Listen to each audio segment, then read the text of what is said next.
Apocalipsis capítulo 5, versículo 11 y 12, dice la palabra del Señor: y miré y oí la voz de muchos ángeles alrededor del trono y de los seres vivientes y de los ancianos, y su número era millones de millones, que decían a gran voz: el Cordero que fue inmolado es digno de tomar el poder, las riquezas, la sabiduría, la fortaleza, la honra, la gloria y la alabanza. Poderoso de Israel, en cuya presencia estamos mediante la obra de Cristo. Y gracias. Gracias, Señor, porque cada semana, cada día, Señor, tu palabra es luz para nosotros, para poder comprender, Señor, cosas que nunca habíamos entendido. Dios, abre nuestros corazones, así como abres el tuyo, Señor, para revelar misterios que nuestra mente lógica, humana y racional nunca lo va a entender. Pero por la obra de tu Espíritu Santo podemos entenderlo. Señor, quita la venda de nuestros ojos. Muéstranos lo que ocurre en los cielos y en el campo espiritual, cuando tu iglesia de veras, en unidad, en armonía, te ministra en espíritu y en verdad. Háblame y háblanos, oh Dios. Tal vez nunca hemos escuchado lo que en esta noche vamos a ver, aunque sea la segunda o tercera parte de esta serie de enseñanzas, de estos temas, que a ti te place darlas, Señor, a quienes tienen hambre y sed de ti, no a los que muchos saben. Para ellos tu palabra siempre estará cerrada, pero para aquellos que tienen hambre y sed de Dios, para aquellos humildes, para los corazones quebrantados, para la viuda, el huérfano y el pobre, para aquellos que no tienen mucho intelecto, pero que tienen hambre y sed de Dios, tu palabra es pan del cielo, Señor. Háblame y háblanos, te lo rogamos, te lo pedimos, en el nombre de Jesús. Amén. Amén. Pueden tomar asiento.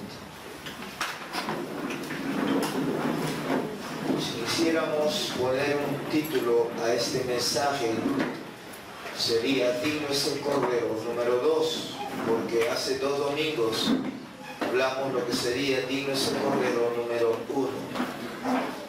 Bien, de acuerdo a 1 de Pedro, capítulo 2, versículo 5, 1 de Pedro, capítulo 2, versículo 5, vosotros también, como piedras vivas, sed edificados como casa espiritual y sacerdocio santo, para ofrecer sacrificios espirituales aceptables a Dios por medio de Jesucristo. Está hablando de la iglesia como 2 elementos. Uno, casa espiritual. Yo no sé si usted recordará cuando hablamos de Hebreos, casa de Dios. ¿Quién era la casa de Dios? Y en este caso nos interesa lo que sigue: y sacerdocio santo. Pasamos al versículo 9 de 1 de Pedro capítulo 2, donde dice: mas vosotros sois, está hablando en tiempo presente a la iglesia, linaje escogido, real sacerdocio. No voy a entrar en detalles porque en el versículo 5 habla de sacerdocio santo y porque en el versículo 9 habla de real sacerdocio, porque nos va a faltar el tiempo indudablemente. Pero el asunto viene de que voy a tomar tanto el versículo 5 como el versículo 9 como sinónimo de ¿qué? De real sacerdocio. ¿Correcto? No solamente hemos sido salvos, no solamente hemos sido llamados del reino de las tinieblas y hemos sido trasladados al reino de la luz, sino que dice la Biblia que estamos en un sacerdocio santo. Sí, pero también en un real sacerdocio. Ahora, ¿por qué esa característica de un real sacerdocio? Por tres características básicas. Real sacerdocio tiene que ver con tres características. Número uno, es real no por nosotros, sino por el Rey de Reyes y Señor de Señores, a quien estamos ministrando. Segundo, es un sacerdocio espiritual porque no se la realiza en la carne, por la carne ni para la carne. Toda manifestación de alabanza y adoración en la tierra que se haga en la carne, por la carne, y qué decir de los que cobran tarifa. Peor todavía, todas esas motivaciones no salen ni llegan al techo. El real sacerdocio es espiritual. ¿Por qué? Porque aunque se ejecuta en esta tierra física por hombres y mujeres lavados por la sangre del Cordero, cuyos nombres están escritos en el libro de la vida, guiados por el Espíritu Santo de Dios, entonces esa administración, ese real sacerdocio es espiritual. Y ahora vamos a entender y ver qué es lo que ocurre cuando usted y yo ejercemos aquí y ahora el real sacerdocio. Dijimos que era real, ¿por qué? No por nosotros, sino porque a quién servimos y ministramos, al Rey de Reyes y Señor de Señores. Amén. Pero también es un sacerdocio espiritual, ¿por qué? Porque es la obra, la dirección, la guianza del Espíritu Santo, el que produce en los corazones esa administración y hace posible de que sea grato entre los ojos de Dios. Y ese sacerdocio también tiene una característica, que es un sacerdocio eterno, no es temporal. La muerte no va a detener ese real sacerdocio. Ahora, estamos viendo en Apocalipsis capítulo 5, versículo 11. Voy a explicar algunos detalles para aquellos que no lo han entendido muy claro. ¿Qué cosa? Que dice, y miré y oí la voz de muchos ángeles alrededor del trono y de los seres vivientes. Tanto en el capítulo 4 como en el capítulo 5 se habla de seres vivientes. Y para muchos es una confusión. Teólogos, maestros gastan tiempo, gastan hojas y libros para no ponerse de acuerdo. Hermanos, dijimos, y lo voy a explicar un poquito más, algunos dicen que esos cuatro seres vivientes que están alrededor del trono, con algunas características que vamos a señalar, son los mismos querubines que Ezequiel capítulo 1, versículo 20 en adelante menciona, o son serafines de Isaías capítulo 6, que en aquella visión que tuvo Isaías, vio a aquel que estaba sentado en el trono. Pero no es así. ¿Por qué? Porque mientras que en Isaías, escuchen bien, en Isaías, ¿cuál es la visión que tiene Isaías?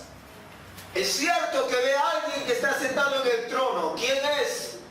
Dios el Padre. Pero no ve a un candelero que está delante del trono. Ahorita vamos a ver quién es. Tampoco ve a alguien que está sentado a la diestra del trono. Esa es la característica diferencial de Isaías capítulo 6. ¿Por qué Isaías no ve a alguien que está sentado a la diestra del trono? Porque Jesús todavía no había muerto en una cruz, no había sido exaltado por el Espíritu Santo y llevado a la diestra del trono.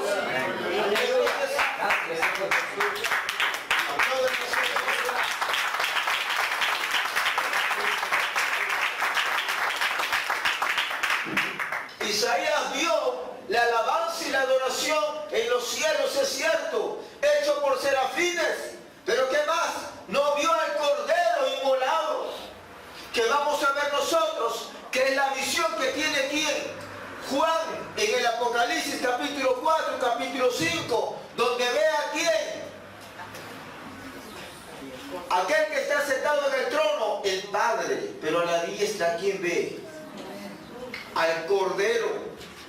¿Quién es el Cordero? Jesucristo de Nazaret, aleluya. Isaías no lo ve. ¿Quién lo ve? Juan.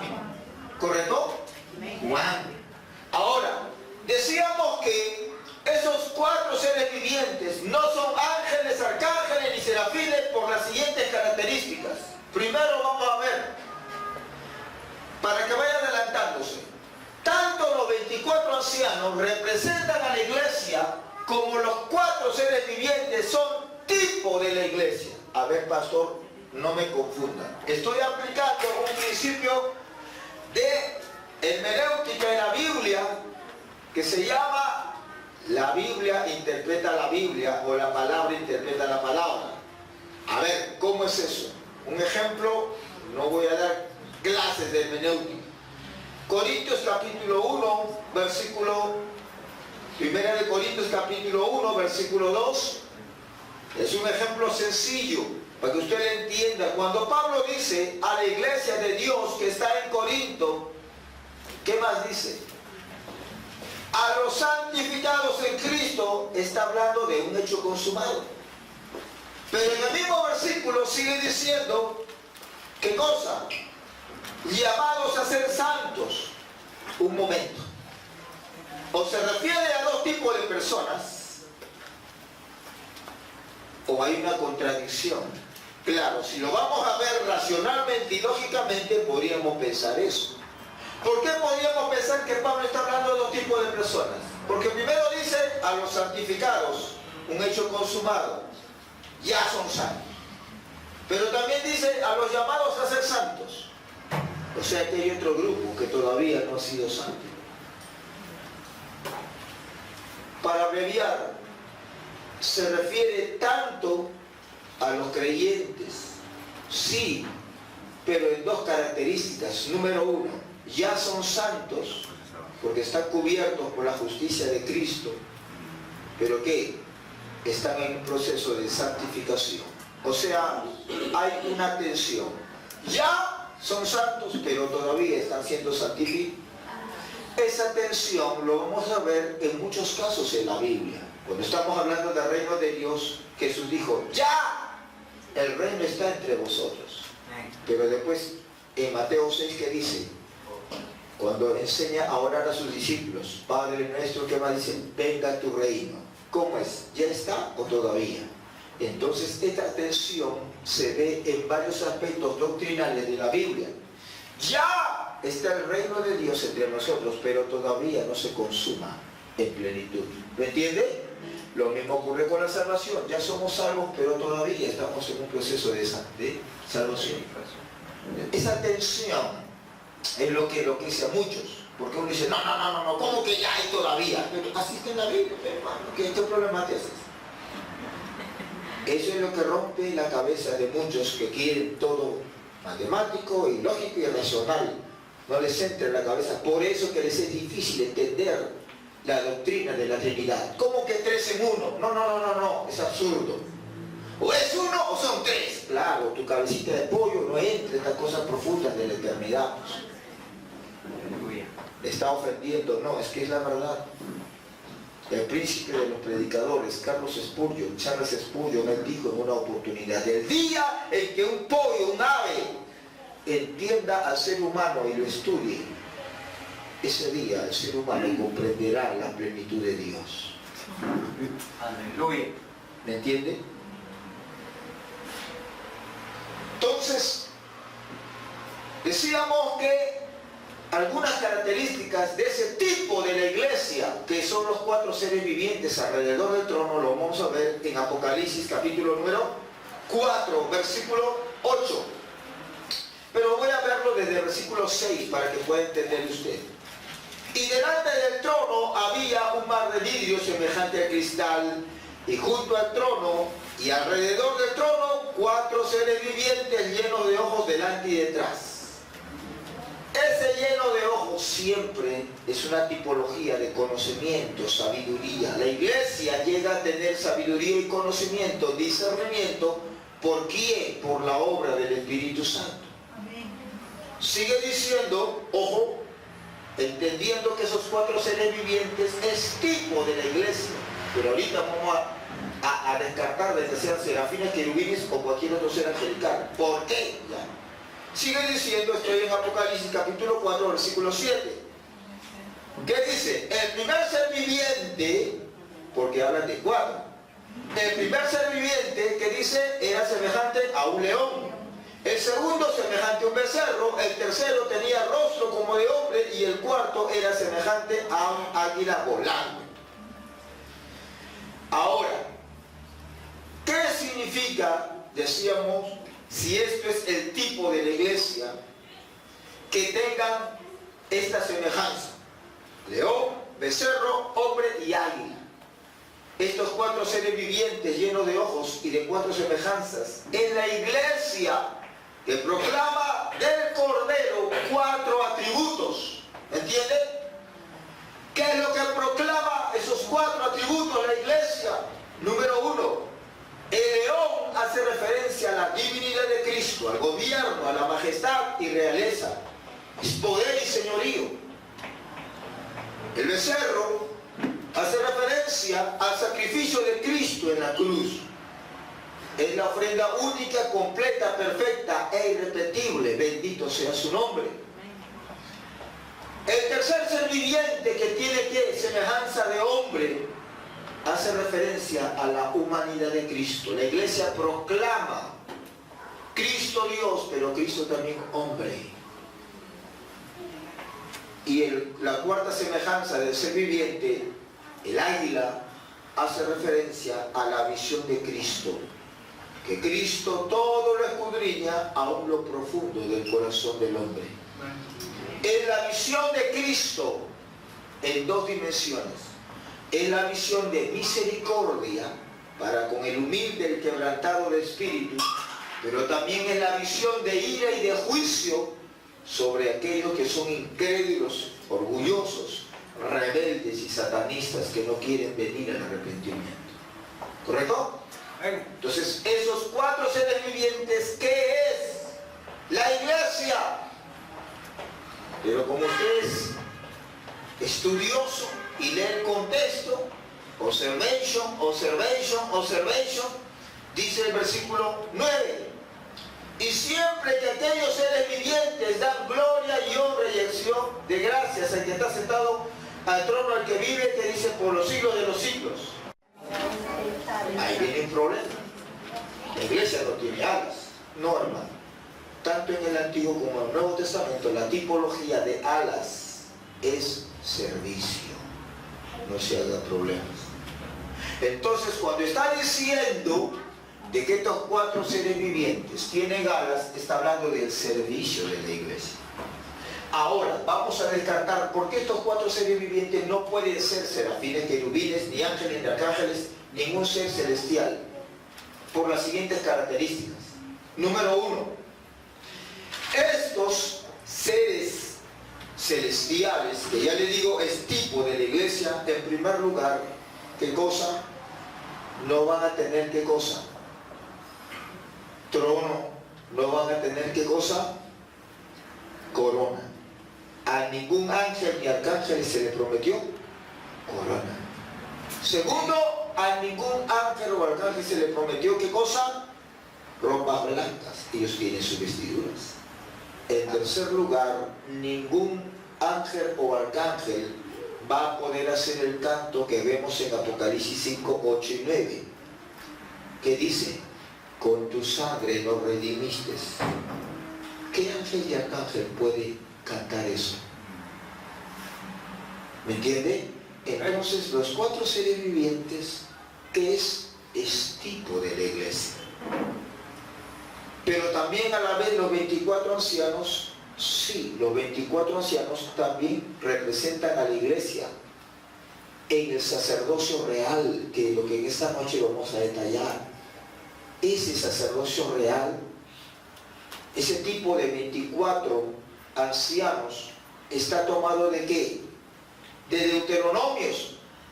En Deuteronomios se habla ¿de qué? De lo que es el sacerdocio.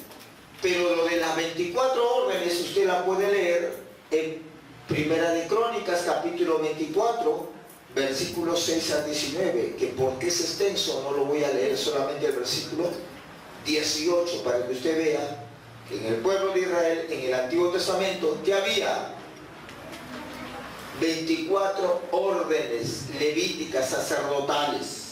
Primera de Crónicas 24, 18. Léalo del 1 en su casa. Pero el 18 dice: la 23ª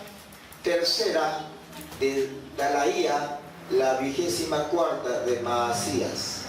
¿Qué está hablando ahí? Son las 24 órdenes sacerdotales, porque en Israel había cientos de sacerdotes, y los cientos de sacerdotes tenían que turnarse a lo largo del año para ministrar en el templo, en el tabernáculo del Señor. ¿Me entiende? Entonces, en el Apocalipsis, cuando habla de 24 ancianos, está hablando ¿de qué? Del real sacerdocio de la iglesia. Es decir, desde que Cristo murió y fue, de acuerdo a Efesios, resucitado y exaltado a la diestra del Padre, desde ese momento, dice Hebreos 10, 12 y 13, que dice: se ha sentado a la diestra del Padre, ¿correcto? Y Jesús está cumpliendo a la diestra del Padre 3 oficios: rey, sacerdote y profeta. Ahí dice que como rey, Jesús reina. Jesús es la cabeza de la iglesia y la iglesia es el cuerpo, ¿correcto? ¿Cómo reina Cristo ahora? A través de su iglesia, ¿correcto? Siempre ha sido así desde que Cristo estuvo a la diestra del Padre. Por eso que envió a predicar, ¿qué cosa? El evangelio del reino de Dios. Decíamos que Cristo reina, sí, pero Cristo también ¿qué cosa hace? Sacerdote. Cristo cada día intercede por usted y por mí. En sus propias manos está su sangre fresca. Y esa sangre limpia todos los pecados, debilidades, flaquezas que usted y yo podamos cometer. Aleluya. Ojo, que los sacrificios del Antiguo Testamento no quitaban pecado, solamente lo tapaban, lo cubrían. Pero la sangre de Cristo, dice Pablo a los Hebreos, quita todo pecado. Gloria a Dios. Aleluya. Bendito sea su nombre.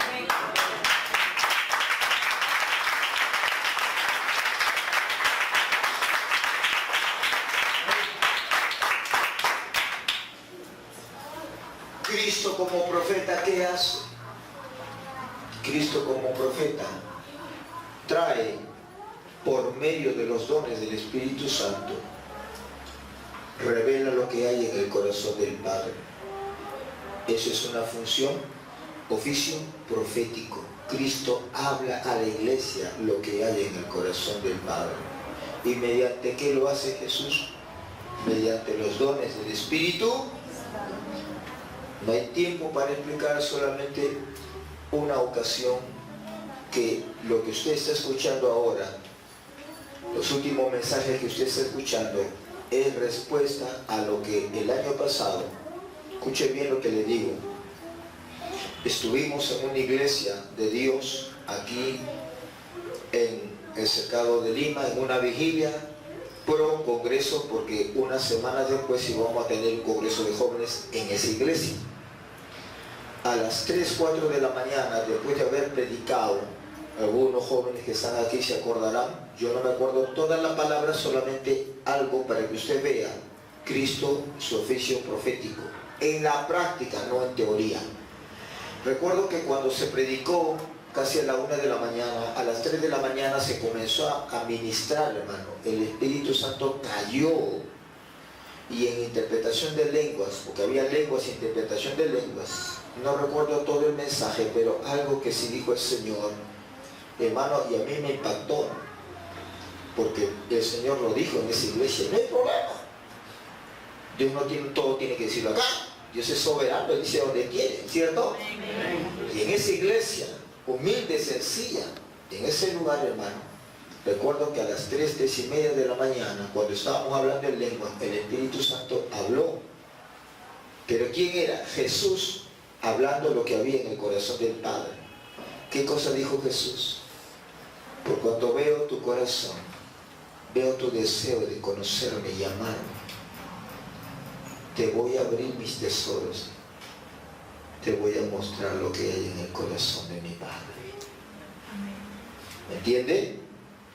Si usted está en el Espíritu, usted entiende esas palabras del Maestro. El Señor no revela su corazón a cualquier alma. El Señor no revela su corazón a cualquier iglesia, denominación. No, hermano. Él ve, Él conoce. Por eso ahí Jesús, ¿qué está haciendo? Parte de su oficio profético. ¿Me entiende? Cuando el Señor nos habla por el Espíritu Santo, cuando el Señor nos ministra por el Espíritu Santo con sus dones, dentro de esos dones está el don de interpretación de lenguas, el don de profeta. Sí. Jesús ejerciendo, ¿qué cosa? Su ministerio profético, hablando a la novia de su iglesia. Aplaudan al Señor.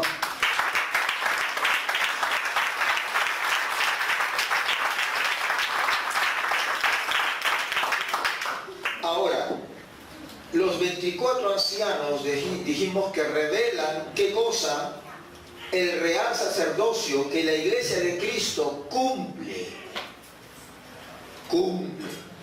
Algunos dirán: pastor, pero usted se está adelantando, porque esa es una profecía que recién se va a cumplir después del arrebatamiento.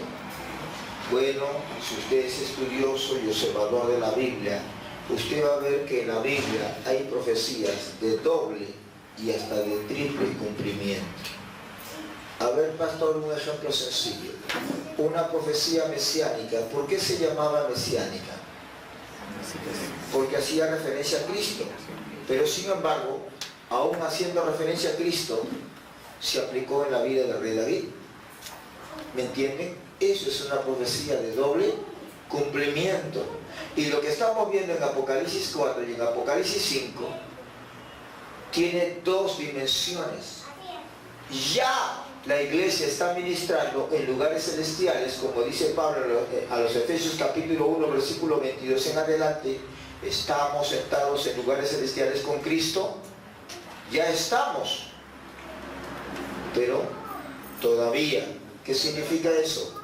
Que hay una proyección eterna. ¿Me entiende?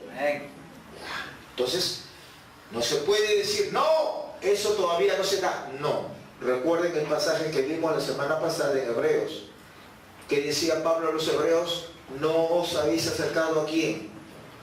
Al monte Sinaí, sino os habéis acercado ¿a quién?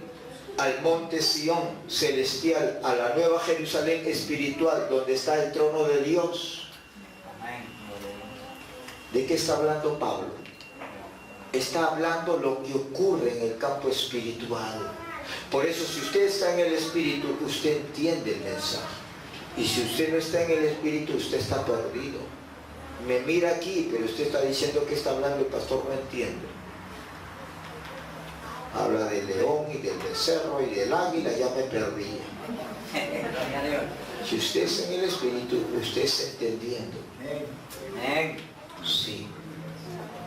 Vamos a continuar.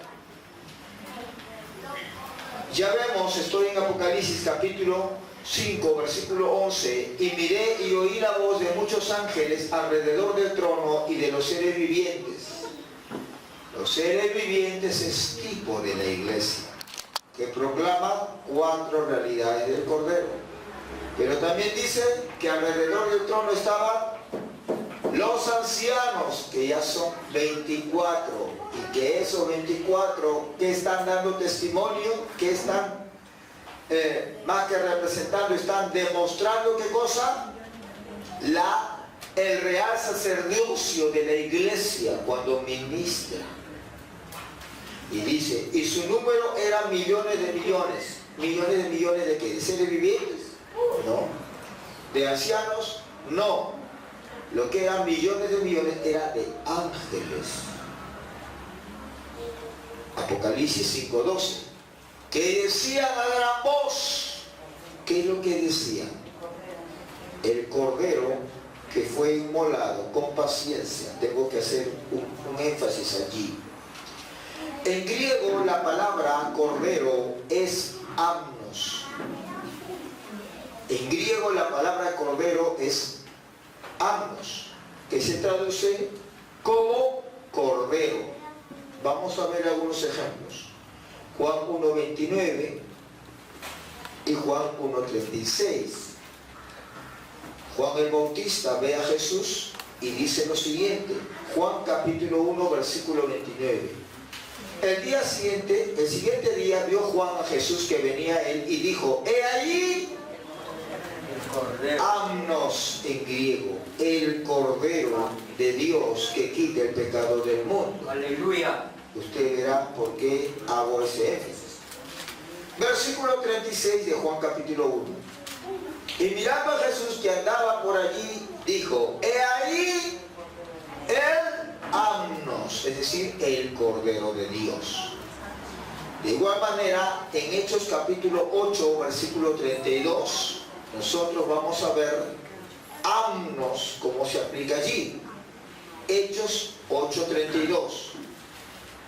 El pasaje de la escritura que leía era este: como oveja a la muerte fue llevado, y como amnos, cordero mudo delante del que lo trasquila, así no abrió su boca. ¿Cuál es el contexto de este pasaje? Que el Espíritu Santo le dice a Felipe, Felipe, acércate a ese carruaje, porque ahí está el ministro de Economía de la reina Candace. Era el ministro de Economía. ¿Y qué le dice? O sea, un hombre muy culto, muy preparado. Pero ¿qué era? ¿Qué cosa? Lector de la Biblia, del Antiguo Testamento. Y estaba leyendo el pasaje de Isaías. ¿Y qué pasa? Justamente lee donde dice, como oveja a la muerte fue llevado, y como cordero. La palabra cordero en el griego es allí amnos. El tercer pasaje, y vamos a pasar de frente ya después a Apocalipsis, que es lo que nos interesa ahorita. Primera de Pedro 1:19, es otro pasaje donde se utiliza la palabra cordero, traducido del griego amnos.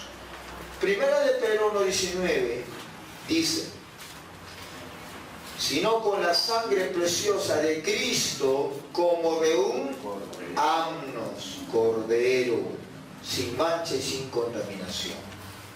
Ahora, ¿qué tiene que ver amnos, cordero, amnos, cordero? Tranquilo. Mientras que en el Nuevo Testamento la palabra amnos se traduce como cordero, en todo el libro del Apocalipsis, la palabra que la Reina Valera se ha traducido como cordero es arnión, que no debiera traducirse como cordero, sino es un diminutivo, debiera traducirse corderito. ¿Me entiende? En todo el Apocalipsis no debiéramos de leer cordero, sino corderito, corderito, corderito, corderito de Dios. Sí, en el griego dice así. Ahora, ¿por qué Juan utiliza el diminutivo corderito de Dios? ¿Por qué? Porque el diminutivo corderito aplicado a Jesús indica el carácter aprobado por Dios. Ese corderito aplicado a Jesús indica por lo menos 7 atributos del carácter de Jesús. ¿Cuáles son? Mansedumbre, docilidad, humildad, obediencia, sumisión, sujeción, disposición y sacrificio. Todo lo contrario, ¿a quién? A Satanás, que fue manipulador, orgulloso, rebelde, obstinado, dañino. Qué diferente, ¿verdad? Entonces volvemos a Apocalipsis 5:12. ¿Qué es lo que decían a gran voz? El corderito que fue degollado, ¿qué cosa dice? Es digno. ¿Y qué significa digno? Es reconocimiento de la divinidad. Están diciendo Jesús es Dios, Jesús es Dios, Jesús es Dios. No es el arcángel Miguel, no es un querubín, no, Jesús es Dios. Están reconociendo su divinidad. Pero también al decir el corderito de Dios es digno, están haciendo referencia a la nobleza, al cargo honorífico, a la posición suprema, única e incomparable. Gloria a Dios. Ahora, antes de ver, porque dice es digno de tomar varias cosas, 7. Y 7 es el número de plenitud y completamiento, el número de Dios. Pero escuchen, ¿qué derechos tiene Jesús para recibir todo? Jesús tiene derechos. ¿No lo sabía? Ahora lo vas a ver. ¿Qué derechos tiene Jesús de recibir todo? Absolutamente todo. Porque las 7 palabras que vamos a mencionar y explicar brevemente cada uno de ellos indican todo es de Él, por Él y para Él. Pero Jesús tiene derechos. Vamos a ver qué derechos tiene Jesús sobre todas las cosas para recibirla. Número 1, Jesús tiene el derecho de la creación. Colosenses 1:16. Disculpen que por razones del tiempo no pueda leer todos los textos, pero se los voy a dar. ¿Qué derecho tiene Jesús de recibir todo? Derecho de creación. Colosenses 1:16 nos habla de que Jesús junto con el Padre y con el Espíritu Santo crearon todas las cosas, visibles e invisibles. Segundo derecho que tiene Jesús es el derecho de propiedad. En el mismo Colosenses 1:16 dice, de Él, por Él y para Él fueron creadas todas las cosas. Segundo derecho. Tercer derecho que tiene Jesús es el derecho de la herencia. En Hebreos 1:2 y Salmo 2:8, el derecho que tiene Jesús se llama el derecho de redención. Es decir, el diablo en el jardín del Edén había tomado control del señorío que el Padre le entregó al hombre, a Adán y Eva. Le dijo señorear sobre toda la creación, ¿cierto? Pero a causa de su pecado, ese señorío que debiera ejercerlo ¿quién? Adán y Eva, lo usurpó ¿quién? Satanás, por causa del pecado. Pero en Romanos capítulo 8, versículo 19 al 23, Jesús redimió al hombre y lo introdujo en su reino. ¿Entiende? Cuarto derecho que tiene Jesús se llama el derecho de redención. El quinto derecho que tiene Jesús es el derecho de sustentación. Hebreos capítulo 1, versículo 3 dice que Jesús sustenta todas las cosas. Mire, hermano, ningún ángel, ningún arcángel, ningún serafín ni querubín de los buenos, ninguno de ellos tiene todos los derechos que tiene Cristo. Él es el único. A su nombre, aplaude al Señor, aleluya.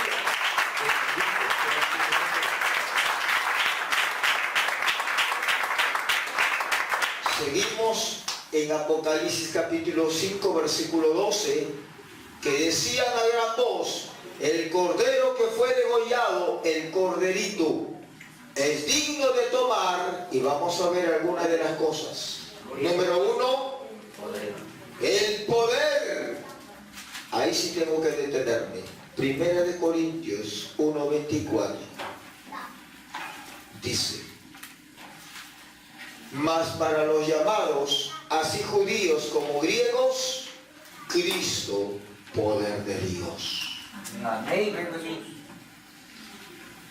Cuando dice que el corderito es digno de tomar el poder, hace referencia a lo que Mateo 28, versículo 18 dice: toda potestad me es dada en el cielo y en la tierra.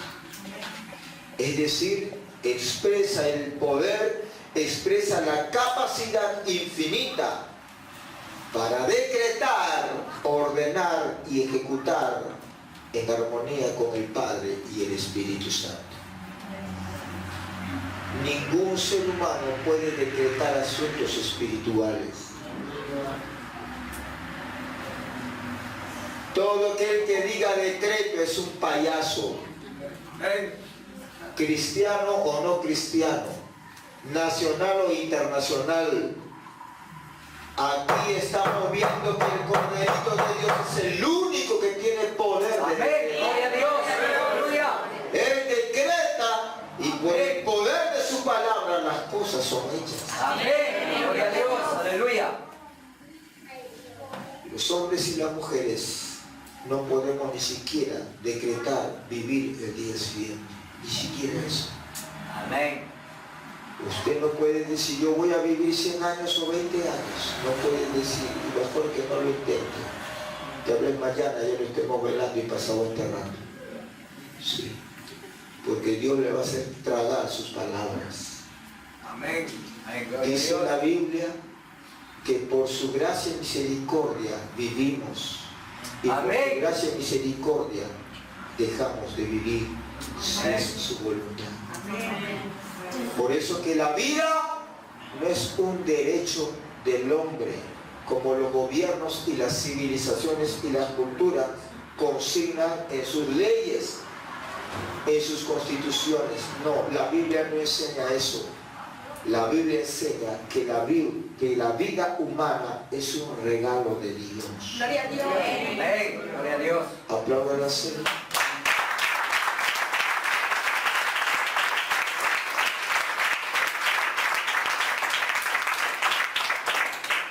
Lo segundo en el cual el corderito de Dios es digno de recibir es las riquezas. Efesios capítulo 3, versículo 8. El evangelio de las inescrutables riquezas de Cristo.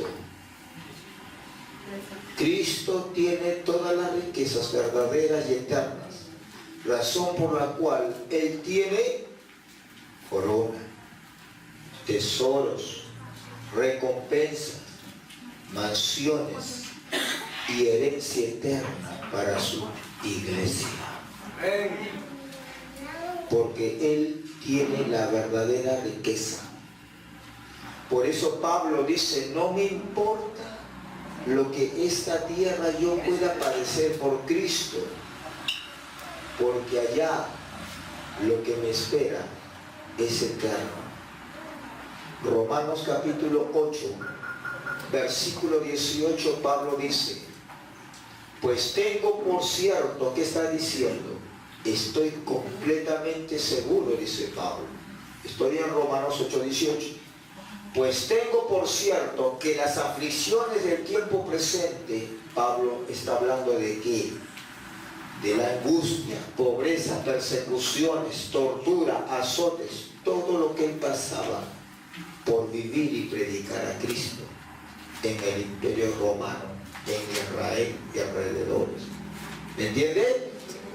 Romanos 8, 18, pues tengo por cierto que las aflicciones del tiempo presente no son, puedo agregar ahí, nada, estoy agregando porque usted entienda ahí, las aflicciones del tiempo presente no son nada comparables con la gloria venidera que en nosotros ha de manifestarse. Pablo ya había ido ¿a dónde? Al tercer cielo. Ya había visto lo que Dios el Padre, lo que Jesús el Cordero Le mostró, Pablo, mira, tienes corona. Pablo, mira, tienes mansión. Pablo, tienes herencia, tienes tesoro, tienes recompensa. Por eso que a Pablo no le interesaba en esta tierra acumular títulos académicos. No le importaba hacer tesoros en la tierra. No le importaba fama, prestigio, nada de cosas terrenales, sino a Cristo crucificado. Y sufrir por Él y para Él. Porque Él no era loco, Él sabía lo que tenía. Los locos son los creyentes que en esta tierra trabajan y trabajan como la mula, y al final de tanto trabajo, ¿qué cosechan? ¿Ah? Una enfermedad, un cáncer. ¿Qué cosechan? Lo que Jesús dijo: no hagas tesoro, mijito, que los malditos de Bayoba, los sicarios de las flores, ¿ah? Los extorsionadores de San Gabriel, te lo van a quitar, ¿ah? O si no, los malos negociantes, ¿ah? Si no, las familias te van a cabecear, te van a estafar, ¿ah? Eso es lo que vas a cosechar. Pablo no era loco, mi hermano, era más inteligente que usted y que yo. ¿Entiende? Pablo podía desafiar a la muerte. Primera de Corintios 15, 55. Pablo se reía de la muerte en su cara. Primera de Corintios 15, 55. ¿Dónde está, oh muerte, tu aguijón? ¿Dónde, oh sepulcro, tu victoria? ¿Por qué Pablo podía enfrentarse a la muerte? Porque ya en Filipenses capítulo 1, versículo 21, él decía: para mí el vivir es Cristo. Para mí el vivir es Cristo. Y si viene la muerte, me hace un favor, porque allá tengo tesoro, corona, mi chalet, mi mansión. Todo está allá. Y de allá no hay sicarios, no hay extorsionadores, no te estafan nada, señoras y señores. Es eterno. Dime si eso no es inteligencia pura. ¿En qué facultad de economía, en qué universidad en el mundo te van a enseñar a hacer tesoros en los cielos? En ninguna, ni en la Harvard, ni en la Yale, ni en la de Georgia, ni en la Sorbona de París, ni en la de Tokio. En ninguna universidad del mundo te enseñan a hacer tesoros en los cielos. ¿Me entiendes? Así que ni me lleven por ahí, porque tampoco voy a enseñar a hacer tesoros ahí. No, Dios no me enseñó, me dio la palabra para enseñar ahí. Dios me llevó a qué? Al pueblo humilde y sencillo que tiene hambre de Dios. A ellos hay que enseñar a hacer tesoros en los cielos. Amén, gloria. A su nombre. Gloria a Dios. Apláudele al Señor.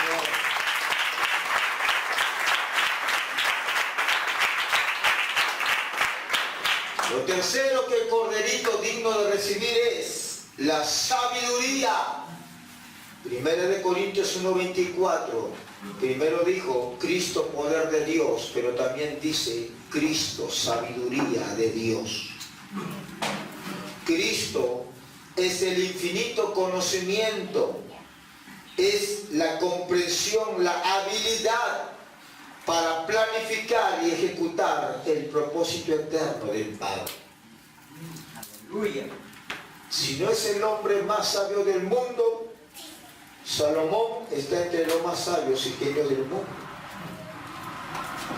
Sí, pero Jesucristo no es el hombre más sabio. Jesucristo es la sabiduría de Dios.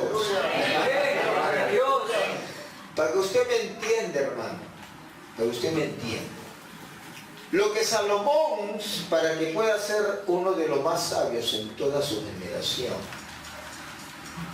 tal vez en milenios, uno de los más sabios, en épocas donde no había ni internet, ni computadora, ni calculadora, ni tanta ciencia. Sabio. Es como que Dios de todo lo que tiene su sabiduría, que es un mar, le hubiese dado una pequeña gota a Salomón. Y con una pequeña gota Salomón era el hombre más sabio de la tierra. Una pequeña gota, ni siquiera un vaso. ¿Me entiende? Pero toda esa sabiduría de Dios es Cristo. Es su nombre. Aplaude la Señora.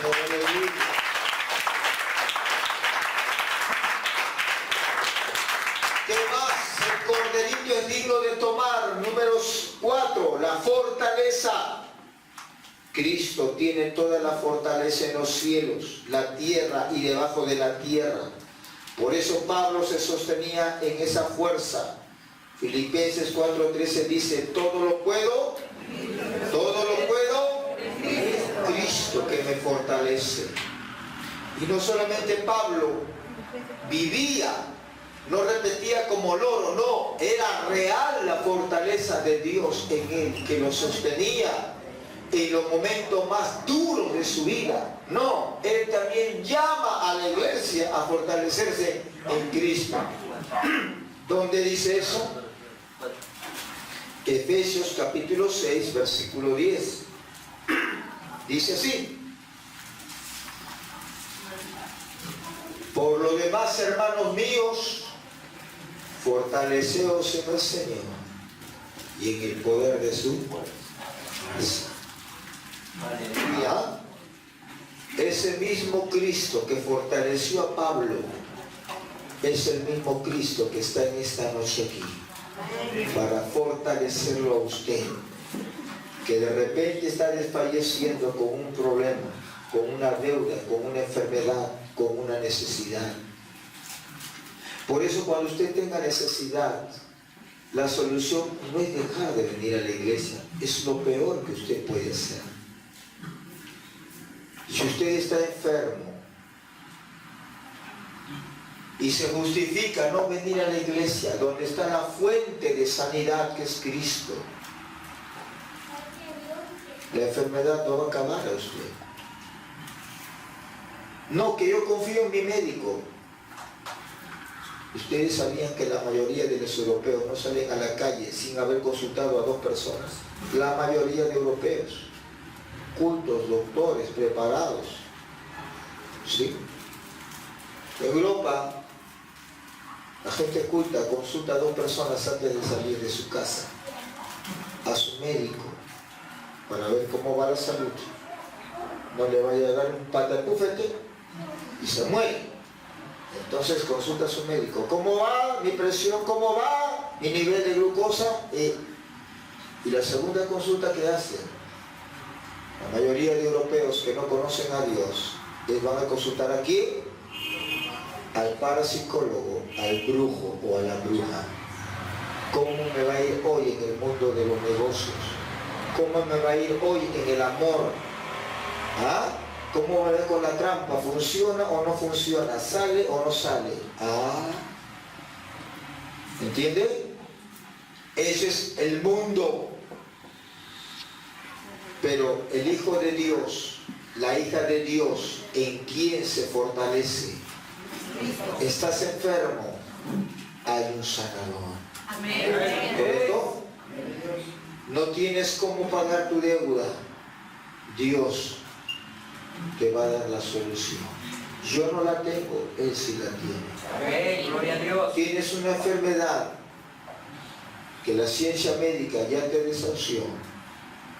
Dios nunca te desahucia. ¿Qué más? En quinto lugar, el corderito de Dios es digno de recibir la honra.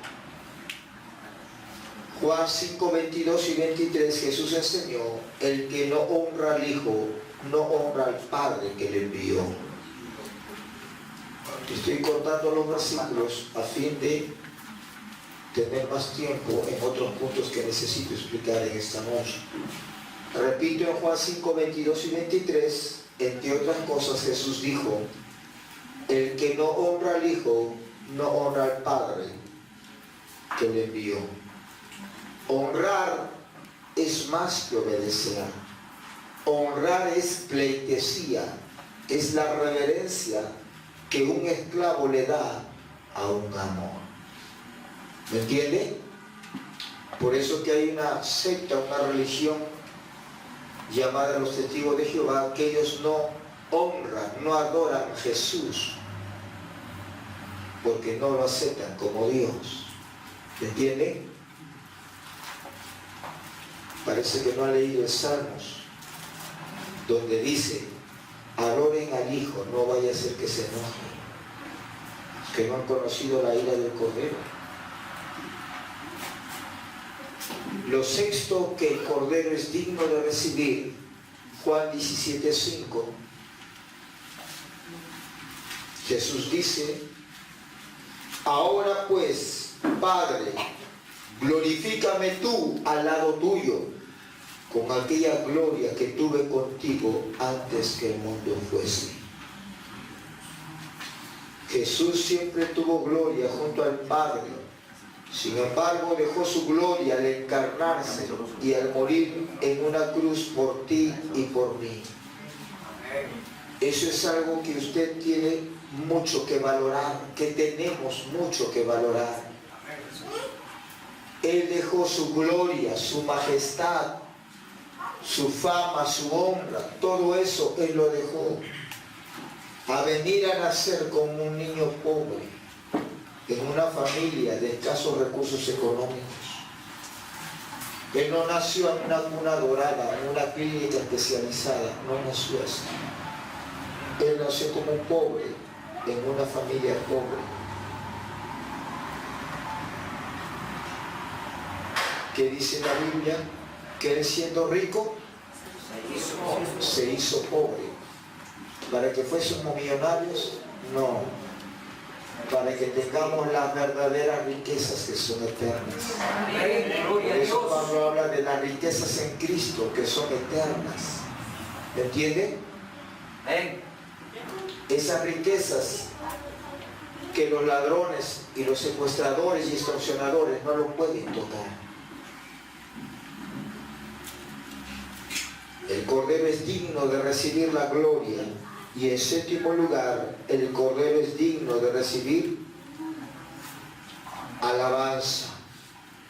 Marcos 11:9 hace referencia a que Jesús, cuando estaba entrando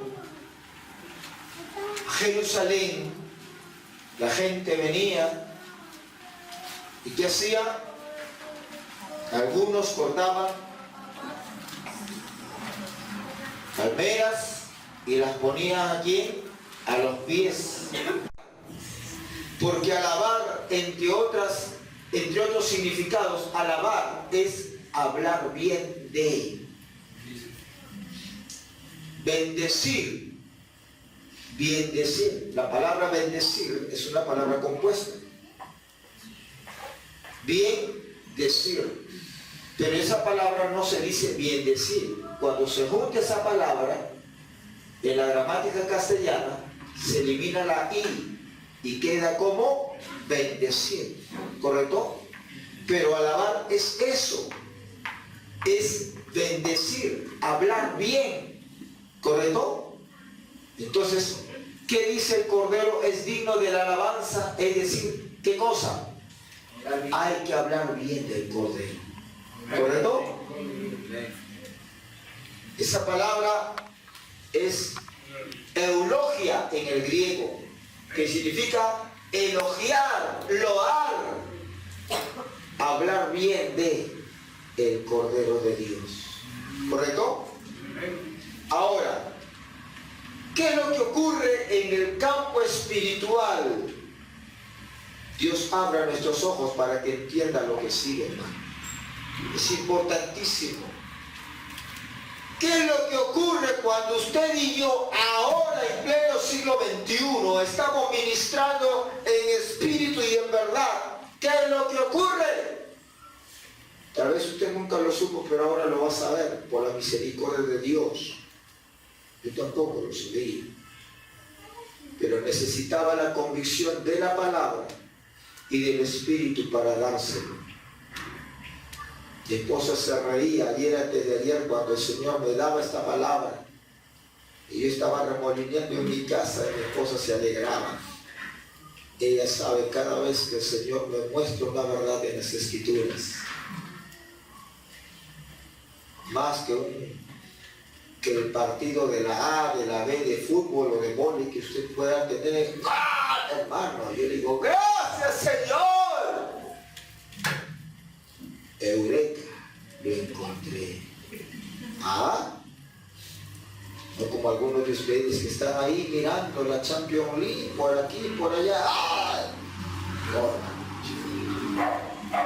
Yo veo en la palabra, el Señor habla, y eso mi corazón se llena. Gracias, Señor. Ha valido la pena orar, llorar, ayunar, buscar tu palabra. Dios trae. ¿Qué es lo que sigue entonces? Miren, esto es real, esto no es imaginación, esto ocurre. Y es por eso que el Señor nos está enseñando para que usted cambie su mentalidad y su actitud, hermano, así como la mía está cambiando. Cuando ministramos a Dios en espíritu y en verdad, por lo menos ocurren dos cosas. Así lo vamos a ver con la palabra. Número uno, el Padre manda callar a todos sus ángeles para oír a usted y a mí. No se olvide que en Apocalipsis capítulo 5, cuando los seres vivientes, versículo 8, los seres vivientes, que ya les dije, es tipo de la iglesia, y los 24 ancianos, que es la iglesia en el Espíritu ministrando ante el trono, ¿ya? ¿Qué hace? Ministran a Dios. ¿Qué cosa ministran? Alabanza, adoración. ¿Qué más? Las copas llenas de incienso, oración e intercesión. ¿Me entiende? Entonces cuando la iglesia está ministrando en espíritu y en verdad, no en la carne, lo primero que ocurre, escuche bien, hermano, el Padre manda callar a todos sus ángeles, sería. Los manda a callar. Y comienza a escucharle a usted y a mí personalmente. Eso es lo primero que ocurre. Y lo segundo que ocurre, lo vamos a ver en Segunda de Crónicas, capítulo 20, con una casuística real. Segunda de Crónicas, capítulo 20. Ahorita lo voy a leer para que usted vea qué es lo que pasa.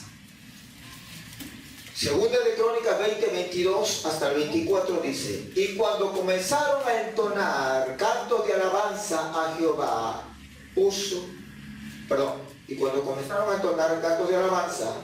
Jehová puso contra los hijos de Amón, de Moab y del monte de Seir, las emboscadas de ellos mismos que venían contra Judá.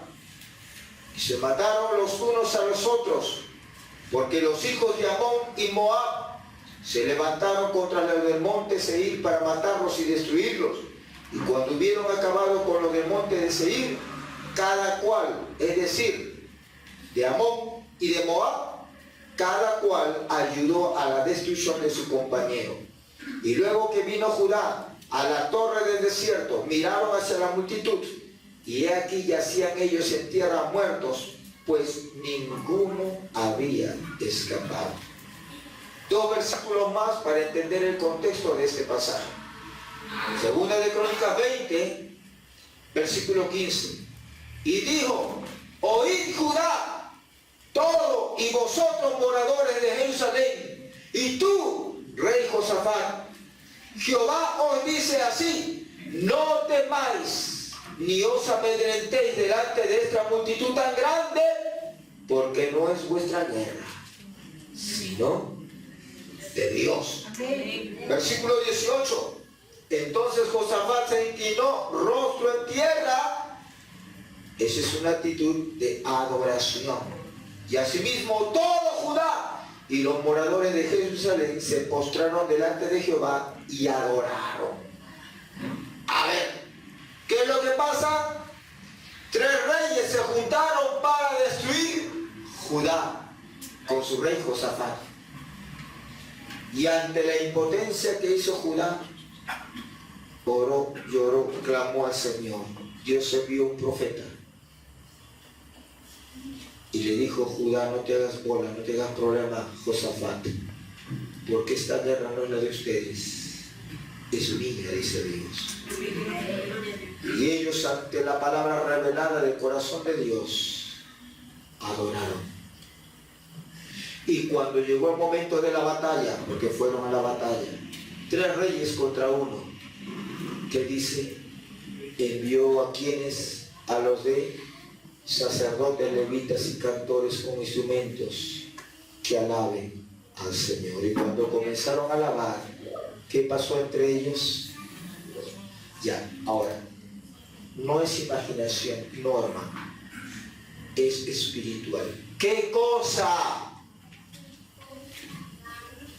Que cuando la iglesia ministra en espíritu y en verdad, el Padre que está sentado en el trono recibiendo alabanza y adoración, se pone en pie.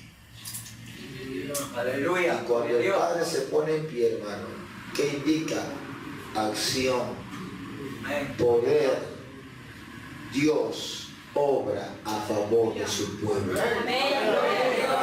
¿Quién no sabía eso? El rey David. Salmos capítulo 68. David sabía eso. Y dice: levántese Dios, sean esparcidos sus enemigos y huyan de su presencia los que le aborrecen. Como es lanzado el humo, lo lanzarás, como se derrite la cera delante del fuego, así perecerán los impíos delante de Dios. Mas los justos se alegrarán, se gozarán delante de Dios y saltarán de alegría. Bendito sea su nombre.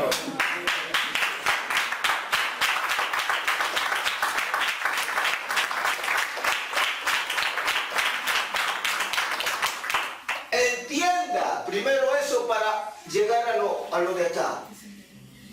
Lo que realmente estaba ocurriendo cuando Josafat fue a pelear a la batalla frente a esos 3 ejércitos de 3 reyes, Dios, al decir no es tu guerra sino la mía, Dios, ¿dónde se movió? Dios, ¿dónde se movió? En su trono se puso en pie. Y cuando el Padre en su trono se pone en pie, hermano, actúa sobre el mundo espiritual, que controla sobre los gobiernos políticos y terrenales y materiales. ¿Entienden? Sobre cada pueblo, nación, hay principados y potestades territoriales del enemigo. Pero cuando el Padre se pone en pie, los planes del enemigo son quebrados y confundidos. Se confunden de tal manera de que sus súbditos, ¿quiénes eran? Los de Monte Seir. ¿Quiénes eran? Amón y Moab. Entre ellos comenzaron a... No hubo ni siquiera para que maten a uno. Toditos se acabaron. Todos. David sabía eso. Por eso que decía: levántate, oh Dios, levántate, y sean esparcidos todos tus enemigos. Hermano, Dios es tan poderoso y el Espíritu Santo es tan poderoso que cuando el diablo planifica, lo mencioné en alguna oportunidad, lo voy a detallar en otra oportunidad más. La Biblia enseña, la Biblia, no fulano, sutano, perengano, por Efesios y Corintios, de que el diablo hace planes estratégicos contra la iglesia de sana doctrina, contra la iglesia viva, no contra la iglesia muerta, eso está en su bolsillo, contra la iglesia que lucha y que combate al infierno, contra ella, la iglesia, los creyentes, cuerpo pastoral o ministerial. El diablo hace planes estratégicos y manda principados, potestades, toda una jerarquía satánica para destruir a la iglesia. ¿Correcto? Pero Dios y el Espíritu Santo están en esas reuniones de ellos. Dios. ¿Sabían ustedes? El diablo no lo ve a Dios. Satanás cuando se reúne no ve al Espíritu Santo que está en medio de ellos. Por eso que todo lo sabe Dios, todo lo sabe el Espíritu Santo. Amén. Porque no lo ven. Qué interesante, ¿no? O sea, el Padre y el Espíritu Santo son invisibles en el mundo de ¿quién? De las tinieblas. Y se hacen visibles cuando ellos quieren hacerlo. Por eso que el Padre sabe y el Espíritu Santo sabe todos los planes del diablo. Por eso que cuando David dice levántate, oh Dios, levántate, ¿qué está diciendo? Dios actúa. ¿Correcto? La iglesia en este tiempo tenemos que entender, hermano, que cuando usted y yo ministramos a Dios en espíritu y en verdad, ¿qué es lo que ocurre? El Padre se pone en pie y el diablo recibe una paliza y no sabe de dónde viene esa paliza, porque no lo ve. Cuando el Padre se pone en pie, el diablo es turbado y confundido. Cuando el diablo está en pie, los planes del diablo son quebrados y deshechos. ¿Cuántas veces la eternidad revelará? Dios me libre de orgullos. El diablo habrá intentado matarme. Sí, así como usted lo oye. Pero Dios ha deshecho los planes del enemigo. Yo puedo estar aquí, delante de usted, compartiendo esta revelación del Señor. No me voy a detener para decirle, oye hermano, yo no sé si el taxi donde estaba viniendo, si por poco se revientan las parabrisas, porque el taxista que me traía con el otro se pararon, hermano, y comenzaron a atropellarse ahí. Y que el Señor, esto es del diablo, fuera en el nombre de Jesús. Gracias a Dios que de insultos y hablaron sus palabras gruesas y técnicas entre ellos. Cada uno se fue por su lugar y llegué sano y vivo acá, hermano, porque esos, dije, Dios mío, estos no son taxistas, estos son delincuentes, ahorita sacan su fierro, se agarran a balazos y yo estoy en el medio de ellos. Siempre es así, hermano. Siempre cuando Dios tiene una palabra fuerte para la iglesia, siempre el diablo se opone. ¿Me entiende? Pero ya estamos diciendo, cuando Dios el Padre se levanta, ¿qué pasa? Los demonios, sus planes y estrategias son quebrados. Los principados y potestades son confundidos. Huyen. Cuando Dios se levanta, hermano, los demonios huyen de los hogares. Sí. No estoy hablando solamente de los hogares no cristianos, aún de los hogares cristianos. Porque a veces usted o yo o mi familia, por una debilidad, por una novelería o por algo así, abrimos puertas y el ambiente se infecta por espíritus. Sí. Lo voy a predicar más adelante, pero es un mensaje que ya el Señor me habló, liberación de los hogares. Porque hay hogares que no están viviendo en libertad ni en armonía. Hay presencia espiritual que hace que marido y mujer peleen, que hace hijos rebeldes. No es bíblico, no está bien. Pero cuando Dios se levanta, esos demonios huyen. Cuando Dios se pone en pie, los cultos están llenos de la presencia de Dios. Porque tu cuerpo y el mío está acá, pero tu espíritu y el mío está delante de su trono. Dios el Padre está allá, pero en su omnipresencia también desciende en el culto. ¿Me entiendes?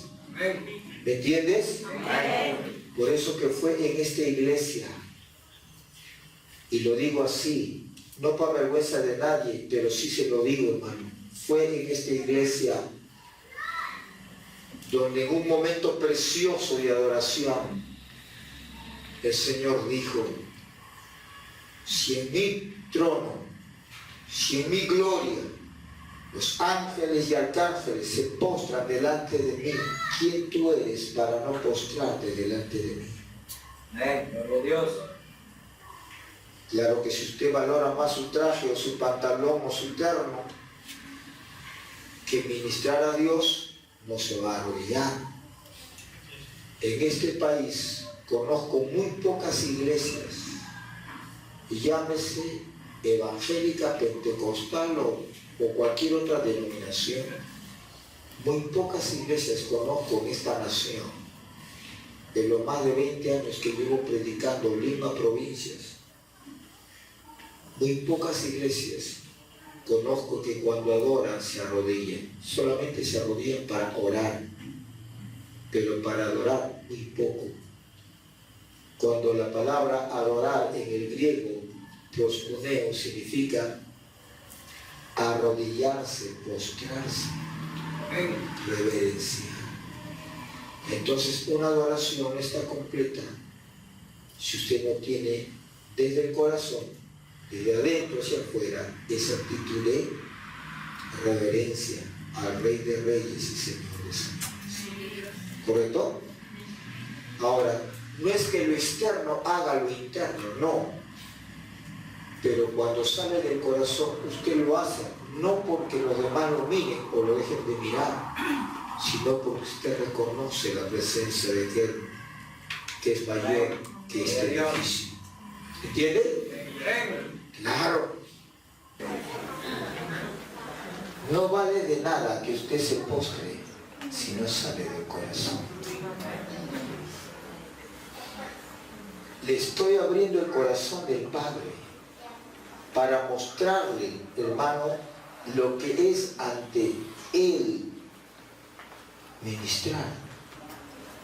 Pero si su vida no cambia, no es problema de Dios, es problema de usted. Porque la palabra no hizo efecto en buena tierra, sino resbaló, no hizo una obra que el Señor